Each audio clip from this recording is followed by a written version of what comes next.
সমস্ত সমস্যাগুলিকে কিভাবে সমাধান করবেন? মহাকাশে সূর্যের কোনো সমস্যা নেই, ক্ষুধা নেই, দুঃখ নেই। সূর্য স্বেচ্ছাচারী হতে পারে, কিন্তু মানুষের মতো নির্বিচারে স্বেচ্ছাচার করতে পারে না। পৃথিবীতে যদি কোনো ব্যক্তির হাতে ক্ষমতা চলে আসে, তবে সে স্বেচ্ছাচার করা শুরু করে দেয়। ভারত সরকারের সংবিধান এখানে কার্যকর হয়েছে, কিন্তু প্রকৃতির সংবিধান পৃথিবীতে প্রয়োগ করা হয়নি। মানুষ প্রকৃতি থেকেই এসেছে, প্রকৃতির কাছ থেকেই খাবার পায়, প্রকৃতিতেই সব কিছু রয়েছে। তবে প্রকৃতিকে ছেড়ে মানুষ স্বেচ্ছাচার করে। তারা মনুষ্য নির্মিত সংবিধান গ্রহণ করে, মনুষ্য নির্মিত ধর্ম তৈরি করে। যদি মানুষ প্রকৃতির সংবিধান গ্রহণ করে, তবে সব কিছু ভালো হবে।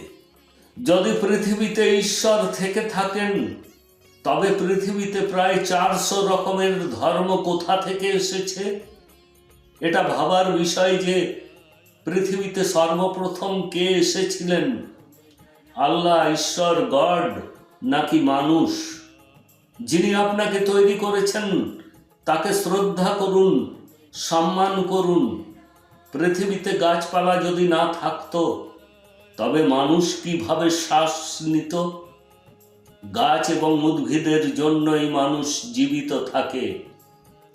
এই মুহূর্তে পৃথিবীতে যে লড়াই চলছে, যেখানে একটি বড় দেশ একটি ছোট দেশকে আক্রমণ করছে, কেউ এই দেশগুলিকে বলে না যে লড়াই বন্ধ করো।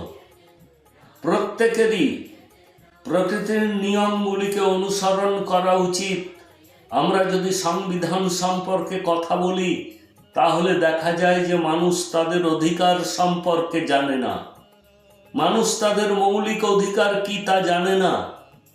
তাদেরকে উঁচু নিচু, ধনী দরিদ্র ইত্যাদি নানা প্রকারে বিভক্ত করে দিয়েছে। কিন্তু কেন? যখন প্রত্যেকেরই পিতা ও মাতা মহাকাশ, সমস্ত রাজনৈতিক দল ও ধর্ম মানুষকে ভয় দেখায়, মানুষকে শোষণ করে। রাজনৈতিক দল ও ধর্ম মানুষের শ্বাস রোধ করছে। মানুষের কোনটি সঠিক এবং কোনটি ভুল, তা মানুষ বুঝতে বিভ্রান্ত হচ্ছেন।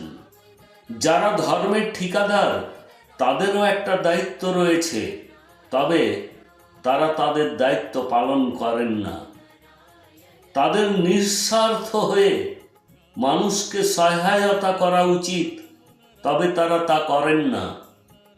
ব্যক্তি মালিকানার প্রচার করা, তাকে প্রমোট করা ধর্ম নয়।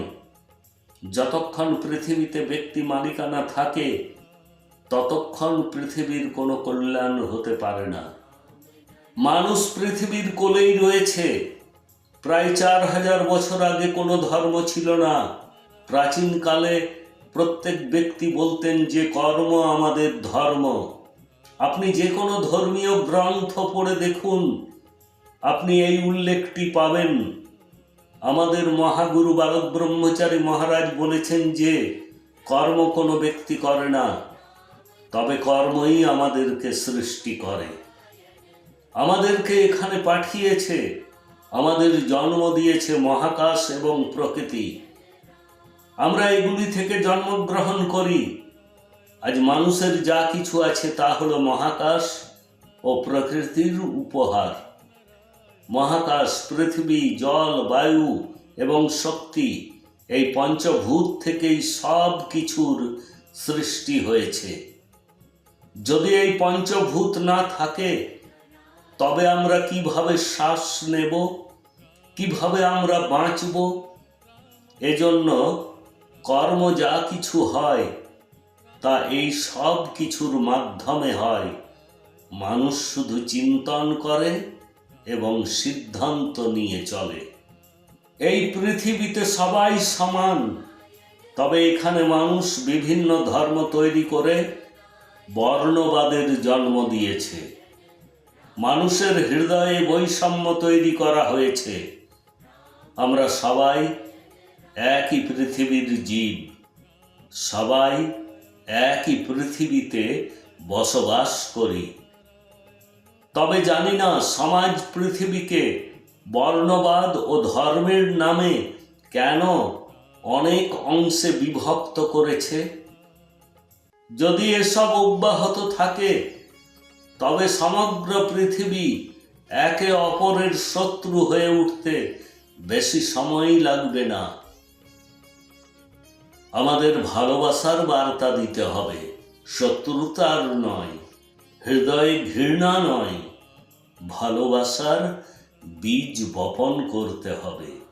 আপনি যখন রামনারায়ণ রাম নামের সাথে যুক্ত হবেন তখন আপনি সমগ্র বিশ্ব ব্রহ্মাণ্ডের কথা স্মরণ করবেন। সমগ্র মহাবিশ্ব এই বীজ মন্ত্রে অবস্থিত। অতএব এই বীজ মন্ত্রটি জপ করুন। এতে সেই শক্তি রয়েছে যা নিজের মধ্যে সমগ্র সৃষ্টিকে ধারণ করে রাখে। না জানি কত মানুষ এই নামের সাথে যোগ দিয়ে তাদের জীবনকে বদলে নিয়েছেন। আপনিও এই নামের সাথে সংযুক্ত হন। এই পবিত্র নামটি চারদিকে ছড়িয়ে দিন। এই নাম প্রচার করে সমাজকে অনুপ্রাণিত করুন।